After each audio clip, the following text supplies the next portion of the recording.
Oh, all right, y'all. We got the Bel Air back in here. We're finally back to tinkering on this bad boy. So, I've actually been messing with it for a couple days and not rolling the camera at all. But I'm going to get you caught up, and then we're going to have a little fun today. So, last time I made a video on this, we kind of gave up and parked in the back for a while. It was having a lot of issues. So, we couldn't get it tuned to run well. It would idle extra high and then it would bog down. But the big deal was if you got it heated up into operating temperature and drove it around, it wasn't great, but it would drive. And then the moment you turned it off, it would just crank till it cooled down, and then you could get it to fire again. Which told me, now granted, I also want to throw this out there. For those of y'all that know me, you already know this. But if you don't know me, I hate carburetors and all things carbureted. I don't understand them. I like fuel injection. I like computers. I do not like this kind of thing, but we're getting in here and we're kind of figuring things out. So that made me assume there had to be some sort of vapor lock issue going on. There was like 6 feet of fuel hose all throughout here previously. So what I ended up doing is they had a pressure regulator in, which foreshadow we're going to put back in here in a second because I think that may be causing some problems now. But I took that out. I rerouted the fuel hose straight up from the bottom there. We got our fuel filter just right there now that it runs down.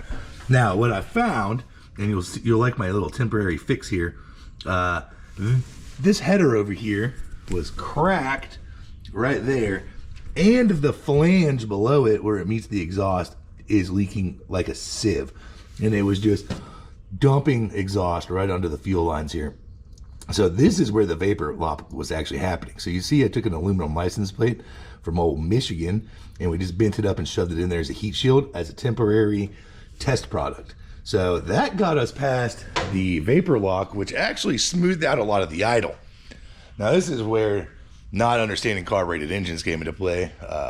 Bill also is in town working on some of his stuff and just hanging out. He listened to it and was like, hey, that thing's misfiring. My response was, I don't see a flash and check engine light. How do you know that? Right? I'm like, is it cammed? Is it misfiring? What's going on? So we started yanking spark plug wires, and it turns out 3 cylinders were completely unresponsive, which is crazy. And it tells me that I know nothing. So we started trying to dig into that, realized that after much testing and tinkering, the air fuel screw on this side controlling those cylinders was completely seated in and not giving them any fuel, essentially. Also in that process, I found out that one of the spark plugs, when somebody before us was messing with this, got swapped out for an incorrect spark plug. So they looked up a 56 Bel Air spark plug instead of for these blue power heads. So I got that swapped out. We got all the spark plugs are now firing. They're all responsive whenever you pull the wires off the distributor, but it's still just not quite running right. And it's back to a point now where if you kill it after it's warm, let it sit for a second, it doesn't not start, but you have to mat the pedal to the floor to get it to start, which tells me, well, it tells Bill also, which then told me that it's probably flooding the carburetor on this Elderbrock. So we're going to put that regulator back in. Our thought there is a logical one in regards to you wouldn't buy a pressure regulator and put it in line if it didn't need it, whoever put this all together the first time.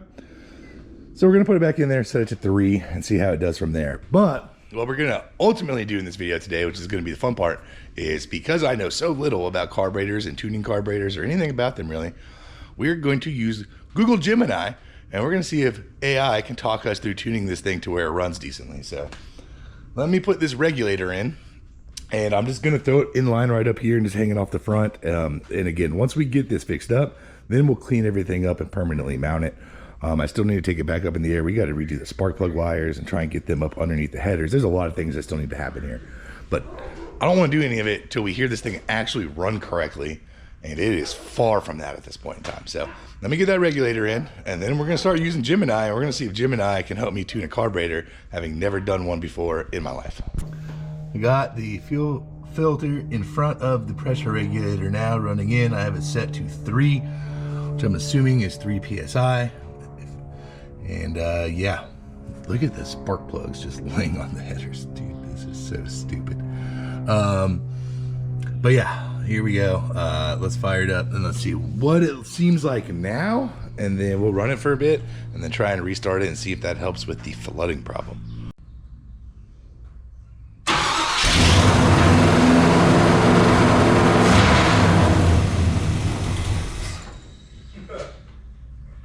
That's too much.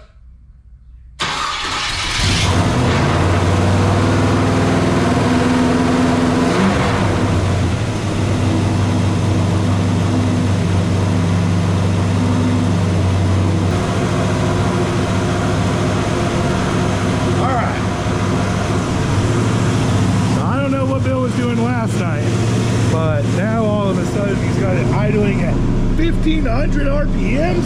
Ah, that's way too much. So we got fuel.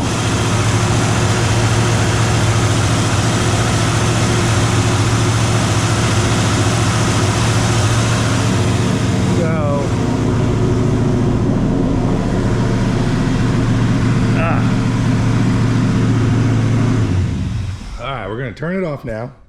We're going to let it set for just a second, and then we're going to try and restart it.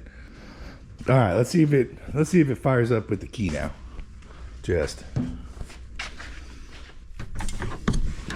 here we go. Oh yeah. Oh yeah, brother. All right. Well, now let's try and figure out how to tune this sucker. Turn the idle down a little bit, so it's idling at like 800 RPMs. I got the timing light hooked up. So now we are going to ask Gemini to walk us through tuning this thing from scratch, essentially. So I'm gonna get right into it. Okay, so let's start from the top and let's set the timing. Can you walk me through setting the timing as if I've never done it before? Okay, it says warm it up. Run the engine for a few minutes. You want the choke fully open. The butterfly valve at the top of the carb should be vertical. Cool. Disconnect the vacuum advance. Find a small vacuum hose going to the canister on the side of your distributor. Pull it off and plug the hose with a golf tee or a small bolt. This ensures the distributor isn't adding extra timing while you're trying to set the base. Safety. Watch out for the spinning fan. Nice.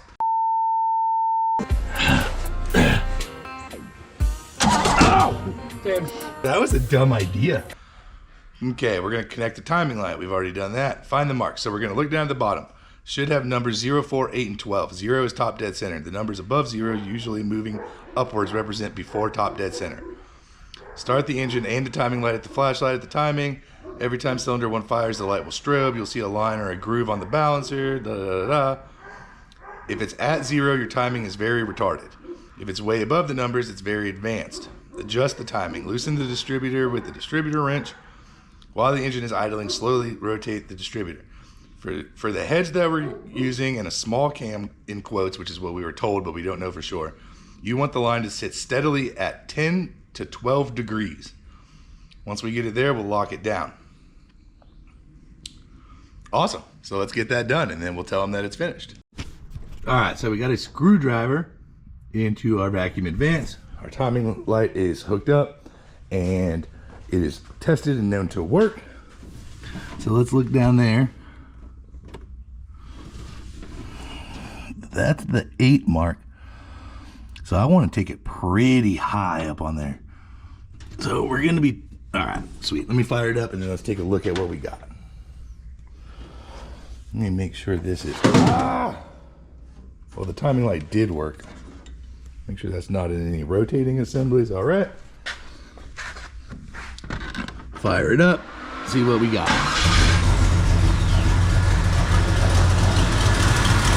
Choke is vertical.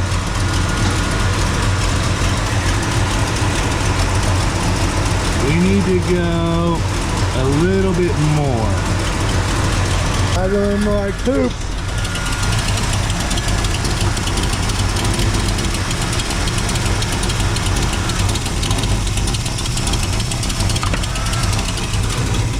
Okay.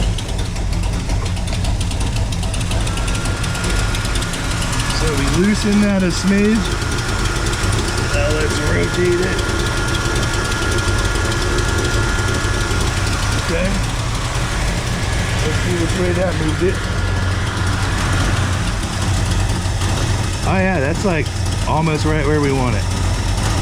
We need to come back just a smidgen. Yep.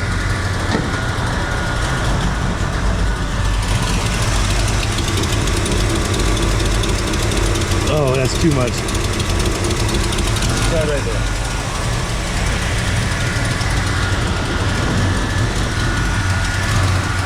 Oh, that's perfect. That is spot on at 12. So we're gonna stick with that for now. We are set to 12 degrees. The idle is terrible without the vacuum advance on it though. Do we continue to tuning the carb or do we do something else with the timing? All right, so what Google now says is that we need to adjust the idle screw and try and get it idling at 800 to 900 RPM steady. Once we do that, we'll plug the vacuum advance back in and see if it jumps up and smooths out even more. And then if it does, that's good, and we're going to proceed to tuning the carb. So let's mess with the idle screw and let's see what we can get the RPMs at. Okay. I think we missed a crucial step.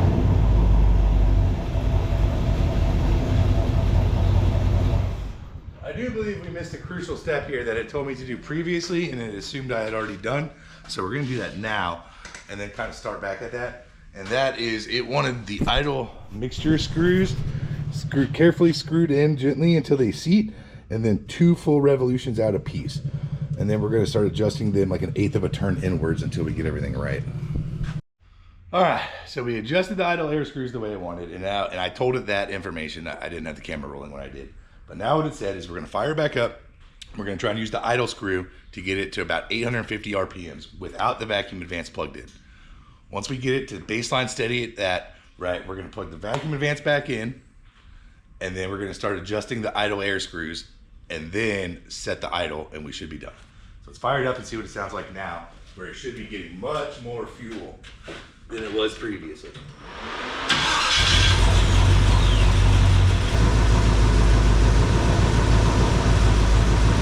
All right, that seemed pretty good sitting there. I mean, it was still bouncing quite a bit, but we're going to plug the vacuum advance back in, I guess, and then see how high it idles and try to start backing that screw out and bringing it down where it needs to be. All right, I reckon we are ready to fire it back up and see how high this idle gets with the vacuum advance in place. Well, this is the best I've seen it yet. I don't think it's 100% right yet, but the RPMs aren't just dipping and ducking and diving like they used to. They're holding pretty steady, so I guess I'm gonna take it for a test drive real quick. All right, I don't have a lot of battery left, but let's see if it starts again. It seemed to struggle just a little bit, but it got there. Okay. So this thing is a dog, or has been a dog. I suspect it should have more power though. So let's go for a little test drive and see how Google did. Oh wait, why is my mirror all jacked up? Ay, ay, ay. All right, so we're moving and grooving. Once you're in drive, the idle's a little low, and it feels like it has more low-end power, but then it falls on its face. So, and at least it's not on its face the whole time. We're making some progress, but what I reckon is once I get through this Mercedes that's on the way over, we'll call Mr. Kent, who's actually a master at this stuff, and see if he wants to give it another whirl, and we'll compare what he did with what Jim and I had us do and see the difference. All right, we've come to the man, the myth, the legend, Mr. Kent Burks.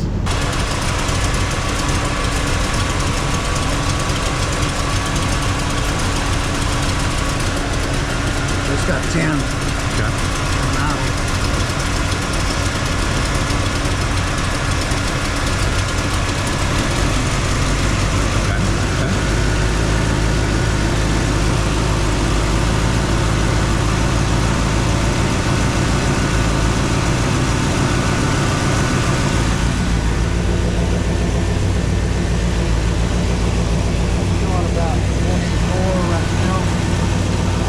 Back in the van, so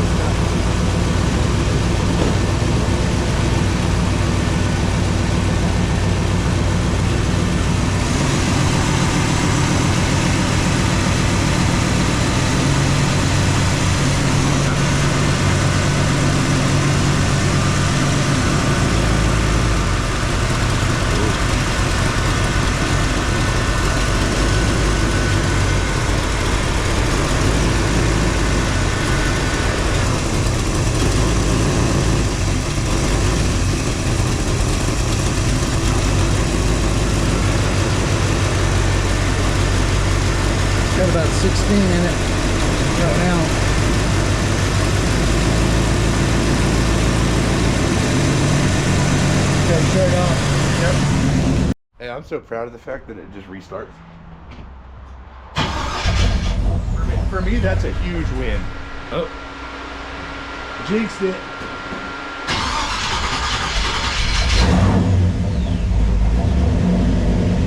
All right, you turned the idle down off camera.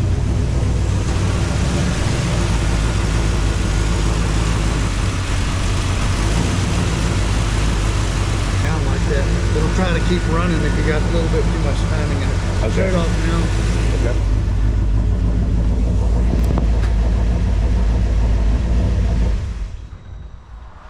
Let's check the timing now. Check it. Idle down. Go ahead. All right, fired up. Yeah.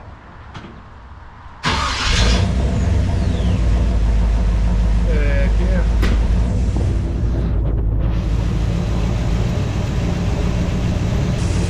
It's got 33.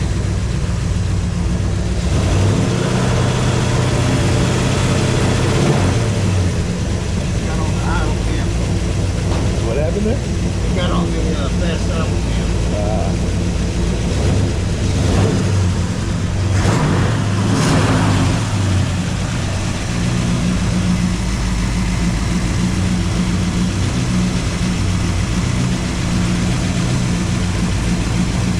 Right there.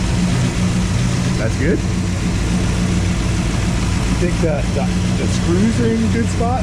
You think it's getting the right amount of fuel with the screws? Yeah, 2 turns out is pretty close to where they like to be. Okay. So my dad's buddy seems to think it shouldn't stink like that. Oh, really? I don't know if that's right or not. That's It's on rubber mounts. That's that little can that's Okay. doing that. Okay. Nice. Hell yeah, dude. You're the man. All right, a little bit of adjustments. A little bit of adjustments. AI was close. Kent was closer. All right, guys, we're driving. Here's what I'm going to tell you: is AI 0, Kent Parks 1. AI got us close. It definitely got us close, and a lot of the changes that we made going into it have improved things drastically.